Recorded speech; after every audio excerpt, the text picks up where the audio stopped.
Certo, gente? Então, o intuito nosso aqui não é fazer essas discussões mais aprofundadas de uma especialidade específica. Em qual artéria que nós vamos tratar, qual stent que nós vamos colocar, se vai ser um stent simples, se vai ser um stent farmacológico, quais as indicações de fazer angioplastia, quais as indicações de fazer revascularização miocárdica cirúrgica, quais, em quanto tempo essa angioplastia precisa ser feita. Nós faremos só uma cineangiocoronariografia ou faremos uma cineangiocoronariografia com angioplastia? Ou essa angioplastia fica para um segundo tempo? Esse não é o intuito nosso aqui. O intuito nosso aqui é reconhecer uma síndrome coronariana aguda, classificar essa síndrome coronariana aguda, tratar esse doente na sala de emergência, para que nós demos possibilidade e para que nós deixamos esse doente tratado e levado de maneira correta para que ele possa fazer todos esses procedimentos que eu falei agora. Por quê? Se na sala de urgência esse reconhecimento dele não é feito, o tratamento na sala de urgência não for feito de maneira correta, não dá tempo para esse doente fazer o cateterismo, a angioplastia, fazer todo esse estudo que eu tinha falado. Ele morre antes. Então, o intuito nosso é deixá-lo bem, deixá-lo estável e pronto para ele fazer todos esses procedimentos que o cardiologista faz e que vocês vão aprender na cardio. Só que, sem esse atendimento inicial aqui de maneira correta, o doente não consegue chegar lá, ele morre antes. Certo? A primeira coisa que a gente precisa saber, então, que dor torácica nem sempre é de origem cardíaca. Vocês podem ver nesse fluxograma aí, ó, que eu tenho ali, ó, dor torácica à direita aí, ó, de origem não cardíaca. Eu posso ter dor torácica de origem gastroesofagiana, o refluxo gastroesofágico, ele gera dor torácica, o espasmo esofagiano, ele gera dor torácica, a úlcera péptica, ela gera a dor torácica. Eu também tenho uma dor não cardíaca que não é não gastro, que também é não gastroesofagiana, como o pneumotórax, ele dá dor torácica, a embolia pulmonar dá dor torácica, dor músculo-esquelética de osteocondrites dá dor torácica. E também tem as dores psicoemocionais, que chega a ser quase que um diagnóstico de exclusão. Depois que nós excluímos todas as causas, sobra a dor psicoemocional. Só que eu tenho a dor torácica de origem cardíaca também. E eu tenho uma dor torácica de origem cardíaca que não é o foco da nossa aula hoje. Que ela tem a sua gravidade, tem a sua mortalidade, mas não é o foco da nossa aula hoje, que é a dor cardíaca não isquêmica. A pericardite pode dar uma dor torácica cardíaca, mas não isquêmica. A dissecção aguda de aorta também dá uma dor cardíaca, não isquêmica. E a doença valvular, as doenças das válvulas cardíacas, também dão dor torácica. É uma dor cardíaca, só que ela é não isquêmica. Eu não estou dizendo aqui que essas dores elas não têm a sua gravidade e a sua mortalidade. Mas o foco da nossa aula aqui é a doença cardíaca isquêmica, certo? Pericardite tem a gravidade. Dissecção aguda de aorta é uma doença muito letal. Doenças cardíacas não isquêmicas valvulares também têm a sua gravidade considerável. Mas o nosso foco é aqui, ó, doença torácica cardíaca isquêmica, que eu vou dividir ela e nós vamos aprender como que clinicamente vai ser feita essa divisão. Quando é uma angina estável, quando é uma angina instável e quando é um infarto agudo do miocárdio. A dor torácica cardíaca isquêmica, ela gira nessas três características: ou angina estável, ou angina instável, ou infarto agudo do miocárdio. O nosso foco é esse hoje. São as doenças cardíacas isquêmicas, certo? O que é uma dor torácica anginosa? Que é o tipo de dor que dá na doença cardíaca isquêmica. Essa dor torácica relacionada à doença cardíaca isquêmica, especificamente a isquêmica, que é o nosso foco, ela tem o nome de dor torácica anginosa. certo? Vocês podem ver que eu deixei até em vermelho aí, ó. É uma dor ou desconforto ou queimação com sensação opressiva localizada na região precordial ou retroesternal e se tem irradiação para o ombro ou braço esquerdo, braço direito, pescoço ou mandíbula, toma cuidado. Isso é uma dor anginosa, tá? Ela pode vir com náusea junto, com vômito, com dispneia, certo? Pode durar alguns minutos, geralmente de 10 a 20. Quando é uma angina instável, essa dor cede depois desse tempo. Quando é um infarto, essa dor pode durar mais tempo, chegando a 30 minutos ou até permanecer a dor, certo?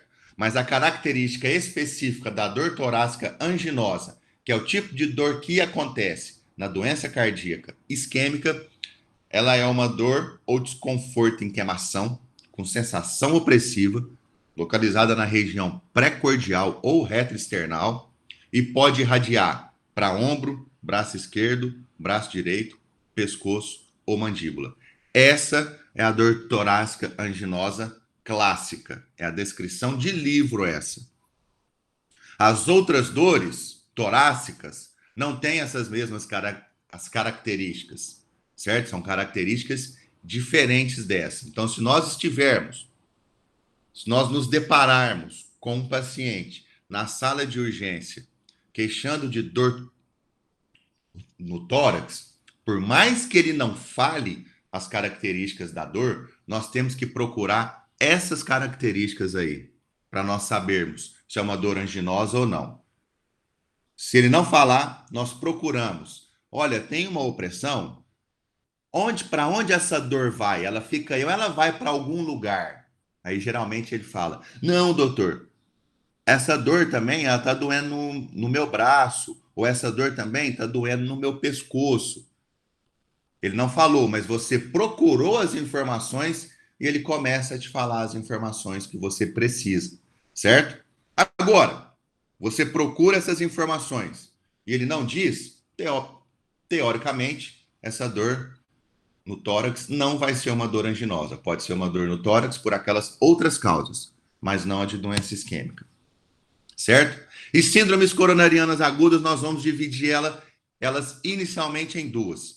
Síndromes coronarianas agudas com supra de ST e síndrome coronariana aguda sem supra de ST. Supra de ST, como eu vou mostrar no próximo slide aqui, o eletrocardiograma, nós vamos ver o segmento ST do eletrocardiograma, ele está elevado. Uma vez acontecendo isso, ponto. É uma dor no tórax do tipo anginosa, que eu fiz um eletro e o eletro veio com supra de ST. Pronto, eu tenho uma síndrome coronariana aguda com supra de ST. Acabou. Daí nós já vamos começar a tratar. Certo? Só que o doente ele pode vir com a dor torácica anginosa, com as mesmas as características. Eu sei que é uma dor de síndrome coronariana aguda. Eu faço o eletrocardiograma e não vem o supra de ST. Então eu tenho uma síndrome coronariana aguda sem supra de ST. E aí ela vai ser dividida em duas partes. Eu vou ter que diferenciá-la em síndrome coronariana sem supra de ST relacionada a um IAM sem supra ou a uma angina instável, certo? Basicamente, essa diferenciação entre IAM sem supra de ST e angina instável, eu entro com uma terceira avaliação aqui, que são as enzimas cardíacas. Tudo bem? Enzimas cardíacas do tipo troponina e CKMB. Se essas enzimas cardíacas elas vêm alteradas, a dosagem delas fica alterada, eu tenho um IAM sem supra. Se as enzimas cardíacas elas vêm com seus níveis normais, sem alteração, eu tenho uma angina instável. Certo? Então, a primeira coisa que eu preciso fazer na sala de urgência, quando esse doente com dor torácica chega, é eu classificar essa dor torácica em dor em dor torácica cardíaca isquêmica ou não. Para eu fazer isso, eu tenho que procurar as características de dor no tórax do tipo anginosa. Classificando que é uma, eu classificando e conseguindo saber que é uma dor torácica anginosa, o meu doente tem uma síndrome coronariana aguda. Aí eu faço o eletrocardiograma. O eletrocardiograma veio com supra, eu tenho síndrome coronariana aguda com supra de ST. O meu eletrocardiograma veio sem supra, eu vou ter ou um IAM sem supra ou uma angina instável. Lanço a mão agora das enzimas cardíacas. Enzimas cardíacas alteradas, IAM sem supra. Enzimas cardíacas normais, angina instável. E para eu classificar a angina instável em angina instável de alto risco, médio e baixo risco, eu vou ter que conhecer a história clínica do doente. E esse risco eu vou mostrar nos próximos slides o que é.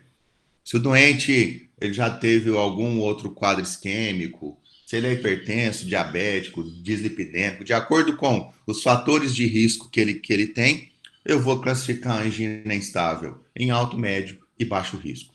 Então, a primeira coisa quando eu pego uma dor no tórax é classificá-la em síndrome coronariana aguda. Ver se a dor é do tipo anginosa. Faço um eletrocardiograma. O eletrocardiograma tem supra, síndrome coronariana aguda com supra. O eletrocardiograma não tem supra, eu lanço a mão de enzimas cardíacas. Enzimas cardíacas alteradas, IAM sem supra. Enzimas cardíacas normais, angina instável. Certo? Como nós já viemos falando nas outras aulas, quando nós falamos sobre taquiarritmias, bradiarritmias, o que a gente faz com esse doente na sala de urgência? Depois que nós fizemos a história clínica, o exame físico e conseguimos fazer a diferenciação e conseguimos classificar esse doente com uma dor torácica anginosa, ou seja, ele tem uma síndrome coronariana aguda, seja ela qual daqueles espectros for, seja com supra, seja em AM sem supra, ou seja angina instável. Vou fazer a mesma coisa que eu sempre fiz nos outros, ó. Monitorar o paciente, vou fornecer oxigênio para ele se eu tenho uma saturação menor do que 90 e eu vou obter acesso venoso. Lembra daquela regrinha mnemônica que eu tinha falado nos outros casos? O MOVE? Vocês estão percebendo, gente, que na sala de urgência o que eu preciso ter é uma história e um exame físico rápido, porém completo e guiado. Guiado para a queixa. E depois eu sempre faço monitorizar o doente, fornecer oxigênio e pegar um acesso venoso. Esse é o atendimento inicial para toda e qualquer urgência clínica que apareça nessas salas de emergência. Então, eu peço para fazer a monitorização do meu doente, eu peço para fornecer o oxigênio e peço para obter acesso venoso. Nessa parte, se torna um pouquinho importante a gente fazer o treinamento prático, né? Porque o treinamento prático é onde eu vou apresentar a vocês o monitor e ensinar como que trabalha com esse monitor, como que liga ele, como que coloca essa monitorização, os cabos no tórax do doente. É como eu faço essa monitorização inicial. Mas para isso a gente precisa de ter a prática lá para que nós façamos esse treinamento de maneira real, certo?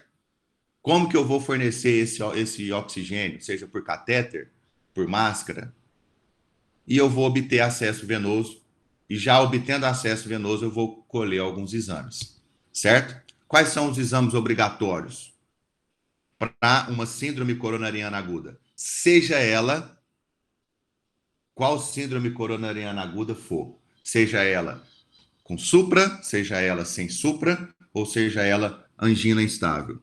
Para todos esses, eu tenho que pedir esses exames obrigatórios iniciais, que eles devem estar disponíveis em até 60 minutos, em que eu peço um hemograma completo, creatinina, glicose, um coagulograma, peço uma bioquímica, e essas aqui são as enzimas cardíacas, ó, CKMB, troponina T ou troponina I.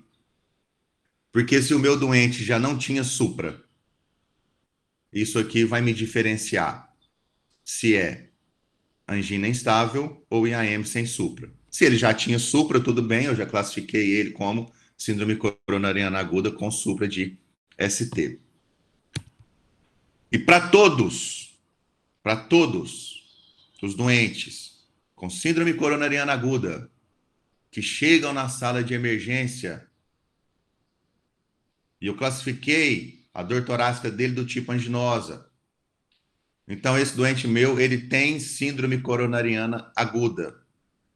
Para toda e qualquer síndrome coronariana aguda, não importa qual seja, não importa se tenha supra de IST, não importa se é um IAM sem supra ou uma angina instável, eu vou fazer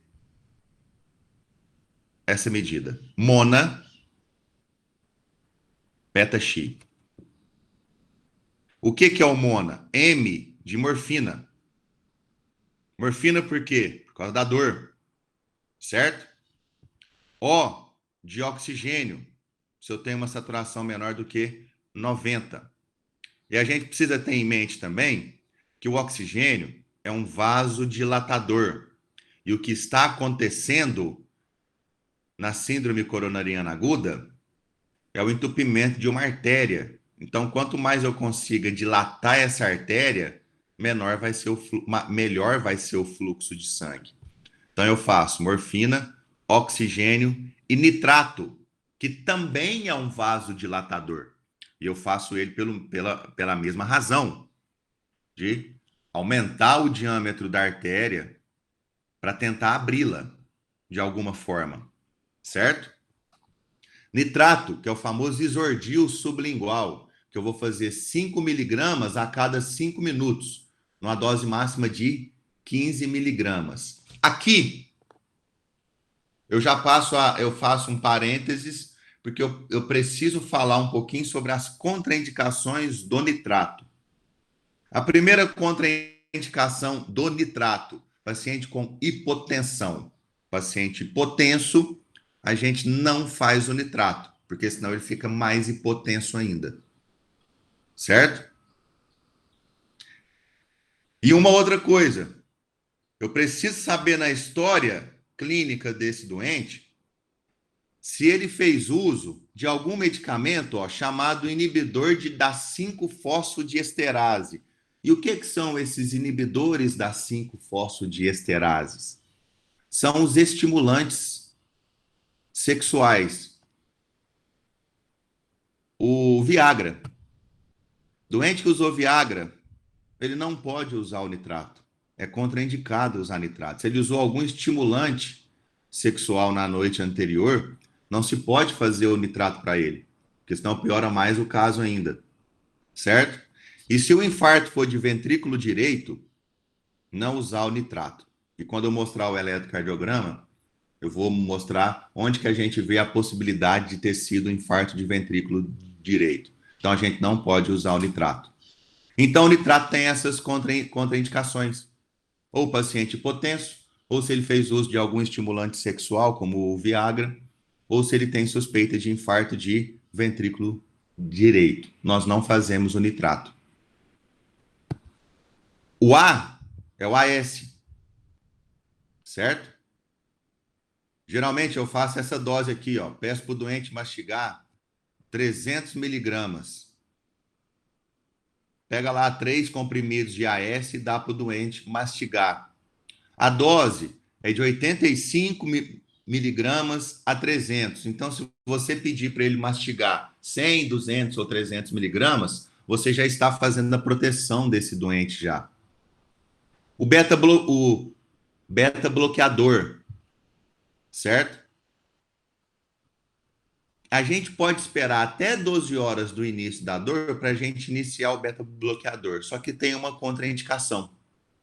Uma contraindicação, ó, se o doente usou cocaína.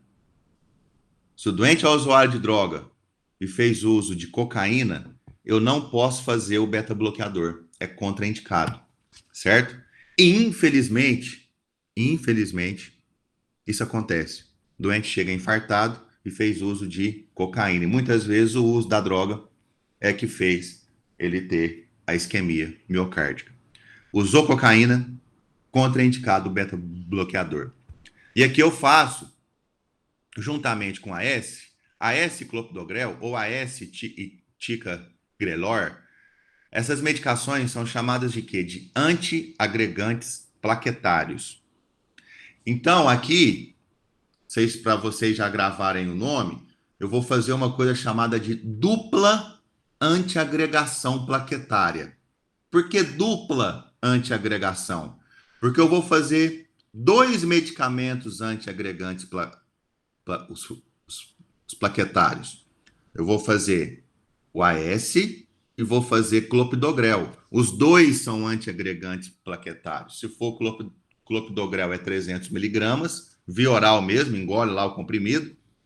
O clopidogrel ele vem na dose de 75 miligramas, então você faz o número de comprimidos para dar as 300 miligramas, ou o ticagrelor, que é uma dose de 180 miligramas. Então eu faço uma dupla antiagregação plaquetária.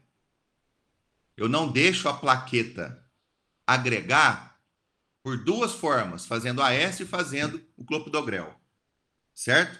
Todo caso de síndrome coronariana aguda, eu preciso fazer dupla antiagregação. O que causa a síndrome coronariana aguda não é o entupimento de uma artéria por um trombo. E o que é o trombo? Não é a agregação de plaquetas fazendo um processo de coagulação. Então, eu tenho que tentar evitar esse processo ao máximo. Por isso que eu não agrego uma vez só. Eu não faço uma antiagregação uma vez só. Eu faço ela 2 vezes, com 2 medicações, tentando evitar ao máximo que as plaquetas se agreguem e aumentem esse trombo, diminuindo ainda mais o fluxo sanguíneo pela artéria afetada. Então, eu faço uma antiagregação com AS ou clopidogrel e o ticagrelor. Um dos dois, eu faço sempre os dois, dupla antiagregação. E junto com a dupla antiagregação, eu faço o quê? Anticoagulação. Porque eu tenho agregação plaquetária formando o trombo e tenho coagulação sanguínea piorando ainda mais o infarto. Então, além da dupla antiagregação, de eu evitar a agregação 2 vezes, eu ainda anticoagulo, usando heparina, que é o H aqui da minha regra mnemônica. Heparina. Geralmente eu uso enoxaparina 1 miligrama por quilo, de 12 em 12 horas. Ou seja, a minha tendência é deixar esse sangue com a chance cada vez menor de formar mais trombo e de coagular, piorando o fluxo naquela artéria que está causando infarto. Então, eu trabalho com plaqueta, evitando que elas se agreguem, com a S-clopidogrel, fazendo uma dupla antiagregação, e ainda faço um anticoagulante, que é a heparina, para evitar que esse sangue aumente a coagulação dele. Certo? E depois disso, eu vou dar um IECA, que também pode aguardar até 12 horas do início da dor para a gente iniciar, seja ele captopril, losartana ou mesartana.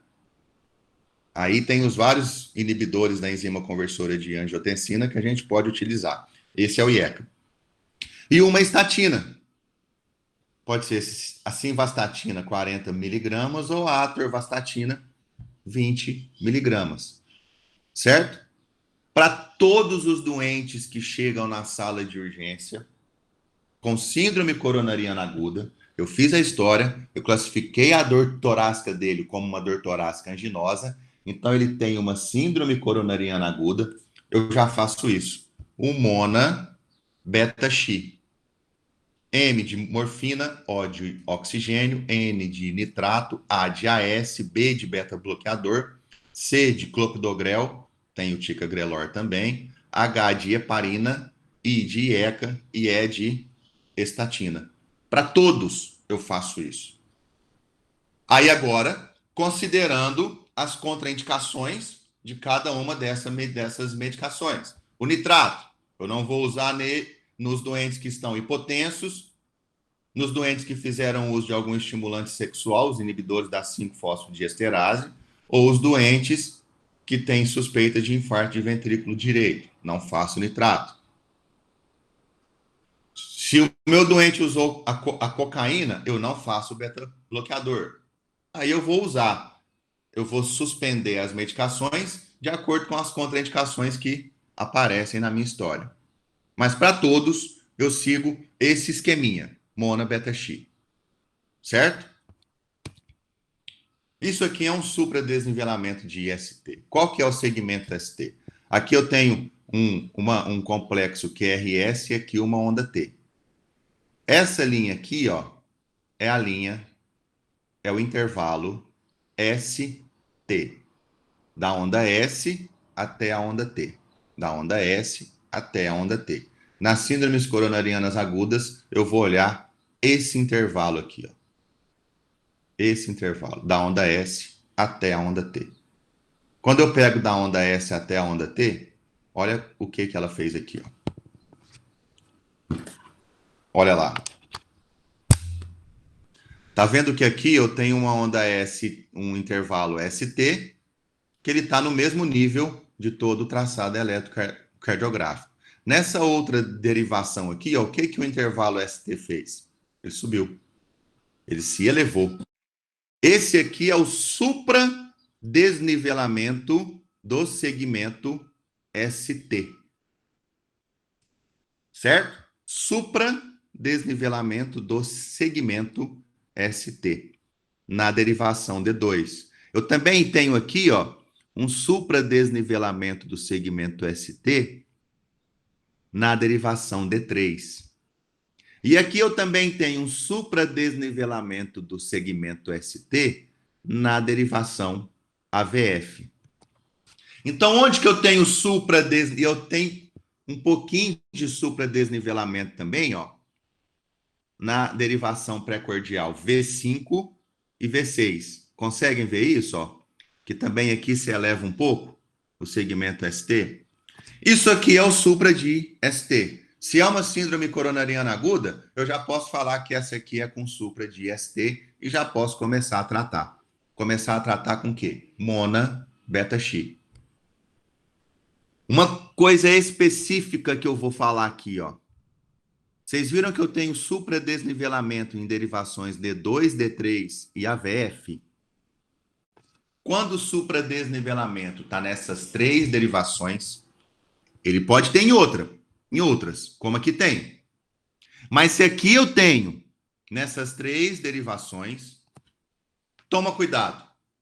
Essas derivações, elas são derivações de parede inferior.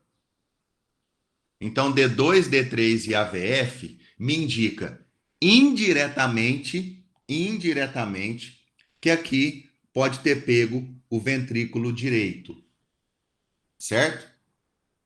E se existe a possibilidade de ter pego o ventrículo direito, qual medicação eu não posso fazer? O nitrato.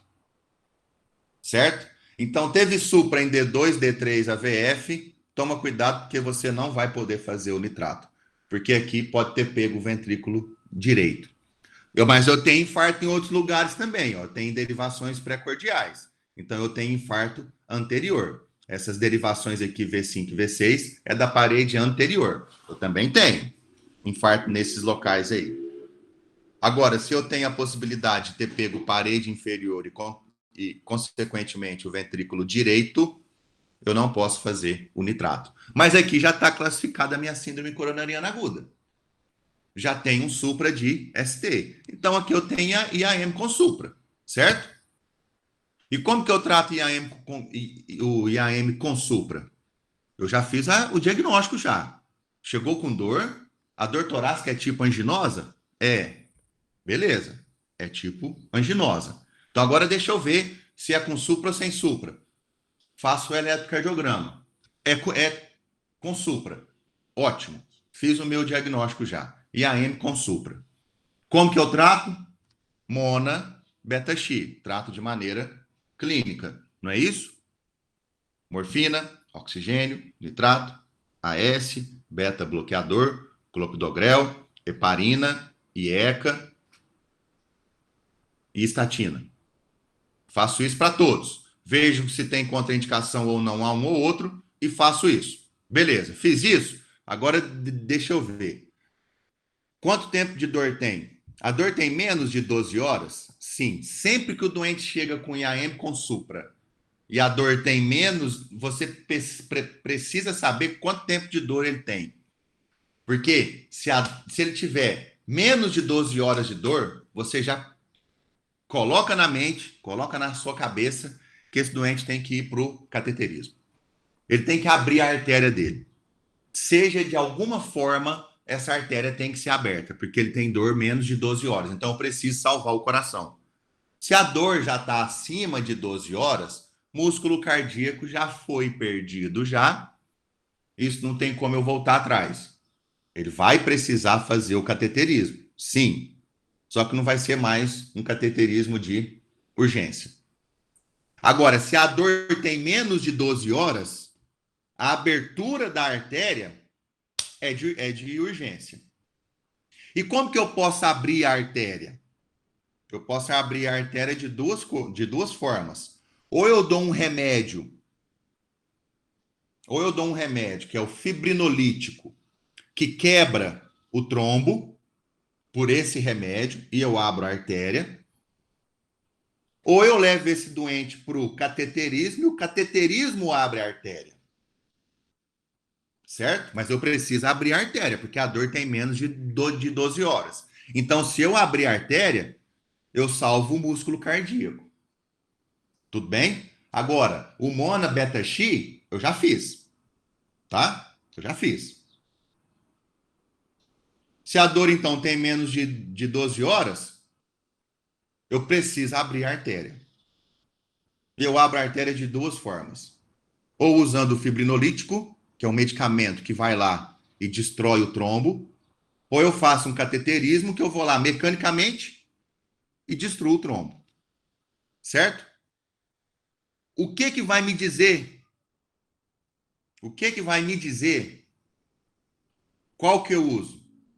O remédio, o fibrinolítico para abrir a artéria, ou o cateterismo mecânico para abrir a artéria? Eu vou lá e quebro o trombo mesmo com o catéter. O que vai me dizer isso? O tempo para eu fazer um ou outro. Primeiro, é se no lugar que eu tô, lá trabalhando, eu tenho o cateterismo. Porque se a gente tiver em um hospital que não faz o cateterismo, o que a gente precisa fazer então? Faz o fibrinolítico. Certo? Ou então, eu estou trabalhando em um hospital que tem o cateterismo, então eu faço o cateterismo e abro a artéria de maneira mecânica. Só que eu preciso pensar uma coisa também. Eu estou trabalhando em um hospital que tem o cateterismo? Estou. E eu ligo lá, o cara fala assim para mim: nossa, tem um IAM com supra aí, com dor menos de 12 horas? Tem. Não tem como eu fazer o cateterismo agora, não, porque eu estou fazendo o cateterismo de outro doente aqui. O doente está na mesa. Eu estou fazendo. Eu vou demorar mais ou menos 2 ou 3 horas para eu terminar o cateterismo aqui. E aí, o que você faz? Você não pode ficar esperando esse tempo todo. Faz o fibrinolítico, então. Faz o medicamento. Por mais que você esteja em um hospital que tem o cateterismo, dá tempo de eu levar esse doente para fazer o cateterismo ou vai demorar? Ou vai demorar? Porque se for demorar, aí eu faço o fibrinolítico. Agora o cara chega e fala: não, pode trazer o doente agora aqui, sobe ele aqui que eu já faço o cateterismo. Opa, tá certo.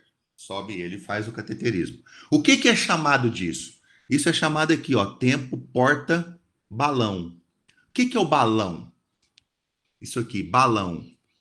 Balão é um balãozinho que o hemodinamicista usa quando ele faz o cateterismo Ele coloca dentro da artéria e abre a artéria com um balão. Ele insufla um balão lá dentro e a artéria abre, certo? É isso que a gente quer, não é? Abrir a artéria, porque eu tenho uma dor de menos de 12 horas. Então, se eu abrir a artéria agora, eu vou salvar músculo.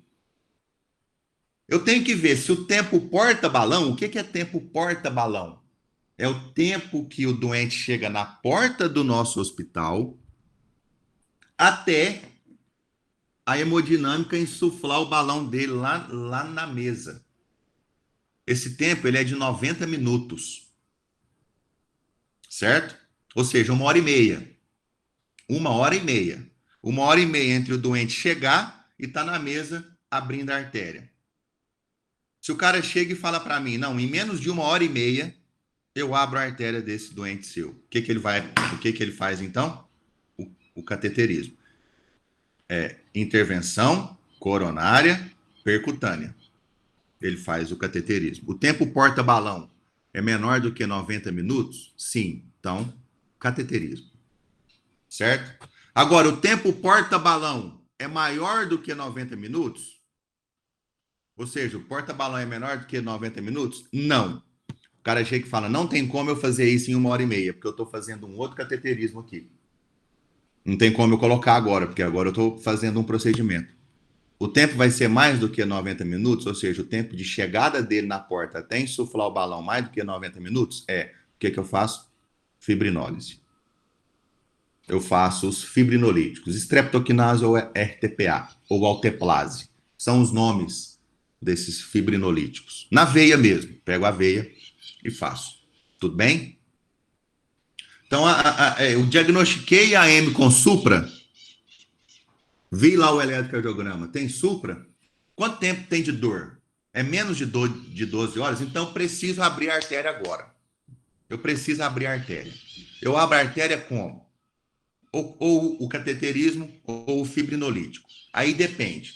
Quanto tempo demora para esse doente meu chegar lá e fazer o cateterismo? Mais de 90 minutos? Então eu faço a fibrinólise. É menos de 90 minutos? Então vai para o cateterismo.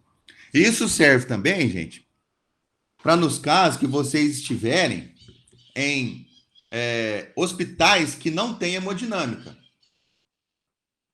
Certo? Um exemplo, vou dar um exemplo aqui, da nossa cidade.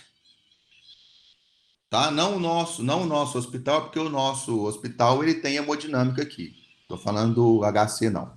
Mas veja bem, o Hospital Universitário e o Hospital São Marcos. O Hospital Universitário, ele não tem hemodinâmica, ele não tem o cateterismo lá. Só que se chega um doente desse, com IAM com supra, com menos de 12 horas de dor, ele liga no Hospital São Marcos. O Hospital São Marcos fala assim, pode mandar ele agora aqui que eu vou fazer o cateterismo dele. Quanto tempo demora? O Hospital São Marcos é 2 esquinas para baixo. Você acha que vai demorar 1 hora e meia para esse doente chegar lá? 2 esquinas para baixo? Não. Se for rápido, coloca. Você já fez todo o tratamento dele. Morfina, oxigênio, nitrato, AS. Fez todo o Mona Beta X. Coloca ele dentro da ambulância, desce 2 esquinas e põe ele fazendo o cateterismo. Certo? Mas também você pode ligar lá no Hospital São Marcos, o cara falar assim, agora não dá, porque eu já estou fazendo um cateterismo agora aqui. Vai demorar. Então, o que faz? Fibrinólise. Ok? Vamos recordar, então, qual que é a ordem? O doente chegou com dor torácica na sala de urgência. Dor torácica. Então, eu tenho que ver se essa dor é anginosa, é isquêmica. Procura aquelas características da dor anginosa, isquêmica. É anginosa? É isquêmica? É. Então, eu estou diante de uma síndrome coronariana aguda. Tudo bem? Então, eu preciso classificar minha síndrome coronariana aguda, então. Faço o eletrocardiograma, que tem que ser feito rápido, em no máximo 10 minutos. Eu faço o eletrocardiograma. O eletrocardiograma vem com supra. Diagnostiquei já. Síndrome coronariana aguda com supra de ST. E a M com supra de IST. Pronto. Fiz o meu diagnóstico. Quanto tempo tem de dor? Não, tem menos de 12 horas. O que eu faço então? Tenho que abrir a artéria dele agora. Vai demorar quanto tempo para fazer o cateterismo? Mais do que 90 minutos? Vai. Então eu faço a fibrinólise. Vai ser rápido para subir e fazer o cateterismo e abrir a artéria? Vai. Menos do que 90 minutos? É. Então eu levo e faço o cateterismo. Ok? Esse é o IAM com supra. Mas para todos, eu já fiz o quê? Morfina, oxigênio, nitrato, o Mona, beta-X. E aqui eu tenho uma síndrome coronariana aguda sem supra de ST. Peguem o segmento ST nas várias derivações aí, ó. Aqui. Onde que ele está elevado? Em lugar nenhum eu tenho elevação dele, ó. Em todos os locais não tem elevação de segmento ST. Ou seja, não é IAM com supra. É uma síndrome coronariana aguda sem supra de ST. Sem. O eletrocardiograma mostrou isso para mim. Só que a síndrome coronariana aguda sem supra de ST, ela pode se comportar de duas formas. Ou ser um IAM sem supra, ou ser uma angina instável. E o que é que vai me diferenciar agora? As enzimas cardíacas. Se as enzimas cardíacas vierem elevadas, eu tenho IAM sem supra de ST. Se as enzimas cardíacas vierem normais, eu tenho angina instável. Tudo bem? É isso aqui, ó. Eletrocardiograma. Eu tenho supra? Eu tenho IAM com supra, que foi o que nós vimos agora. Eletrocardiograma. Eu não tenho supra? É sem supra? É. Marcadores, que são as enzimas positivos, IAM com supra. Os marcadores, que são as enzimas negativos, angina instável. Certo? A definição, o fluxograma é assim. Primeiro é o eletro, depois são as enzimas. O eletro já veio alterado com supra. O eletro não veio alterado, mas as enzimas vieram e a IAM sem supra. Enzimas também normais, angina instável. Tudo bem? E aí, meu paciente ele não tem enzima alterada, as enzimas estão normais. Ele tem o eletrocardiograma que não tem supra e eu tenho as enzimas normais. Esse doente tem o quê? Angina instável. Lembra que a angina instável é de baixo, médio e alto risco? Como é que eu vou fazer essa classificação? Eu vou usar os scores de risco. Eu tenho o TIMI score, eu tenho o GRACE score e tenho a classificação de Brown-Wound, o score de Brown-Wound. Ó, o que é o TIMI score? Idade é maior do que 65 anos, ganha 1 ponto. Mais de 3 fatores de risco, o paciente tem hipertensão, hiperlipidemia, ele fuma, é diabético, tem história familiar, ganha 1 ponto. Usou aspirina nos últimos 7 dias, ganha mais 1 ponto. Ele já tem doença coronariana conhecida já anteriormente, com 50% de estenose, ganha 1 ponto. Ele já teve enzima angina, dor anginosa anterior, com o número deles maior do que 2 vezes nas últimas 24 horas, ganha mais 1 ponto. Elevou as enzimas cardíacas, ganha mais 1 ponto. E eu vou somando a pontuação aqui. O de baixo risco tem de 0 a 2 pontos. O de risco intermediário, de 3 a 4. O de risco elevado, 5 a 7. E aqui eu faço a classificação de risco. Espera aí, é baixo, médio ou alto risco? Eu coloco isso em pontuação e ganho. Mas tem tempo de eu fazer isso, gente? Tem, por quê? Eu já classifiquei meu doente com síndrome coronariana aguda, não é? Ele já está tomando lá as morfina, o oxigênio, o nitrato deles, a estatina, clopidogrel, AS, heparina. Lembra que eu já fiz isso. Quando eu diagnostiquei que é uma síndrome coronariana aguda, eu já fiz essas medicações. Aí agora aqui eu estou só vendo se a minha angina instável é de baixo, médio e alto risco. Mas eu já estou tratando o doente. Vocês conseguem visualizar isso? A coisa é dinâmica. Ela não para. O Grace Score, já para cada idade tem uma pontuação. Para cada frequência cardíaca tem uma pontuação. Para cada pressão sistólica tem uma pontuação. Para cada nível de creatinina tem uma pontuação. E eu vou pontuando, somando essas pontuações aqui, eu vejo baixo risco, 1 a 88, risco médio, de 89 a 118 pontos, e alto risco maior do que 119. E vou classificar o meu doente em angina instável de baixo, médio e alto risco. Para angina instável ou para IAM sem supra, como é que é o tratamento? Tudo que a gente falou já, ó. Eu vou ter que pegar um acesso venoso periférico calibroso, não vou? Então é contraindicado o acesso venoso central. Porque eu não posso, talvez eu vou precisar fazer aquele trombolítico lá, certo? Que é o que quebra o trombo. E se eu vou fazer uma trombólise, quebrar o trombo por uma medicação, eu não posso pegar um acesso central, porque senão pode sangrar bastante. Eu coloco oxigênio. Eu não faço a monitorização do meu doente? Faço. Isso tudo eu já falei. Monitor, oxigênio e veia. Mas sem fazer sem ser acesso venoso central. O acesso é periférico. Vou ver a glicose capilar dele a cada 6 horas. Certo? Olha o AS. 300 miligramas. Olha o clopidogrel. 300 miligramas. Se for o clopidogrel, é 300. Se for o ticagrelor, dose de ataque de 180. Olha a morfina, 3 a 5 miligramas a cada 10 minutos. Olha o nitrato, 5 miligramas a cada 10 a 15 minutos. Veja bem, qual é a contraindicação de fazer nitrato? Paciente hipotenso, paciente com suspeita de infarto ventrículo direito, que são aquelas derivações D2, D3, AVF, e paciente que usou estimulantes sexuais, inibidores da 5-fosfodiesterase. Não pode usar o nitrato. Isso aqui é só uma repetição do que a gente já veio falando já.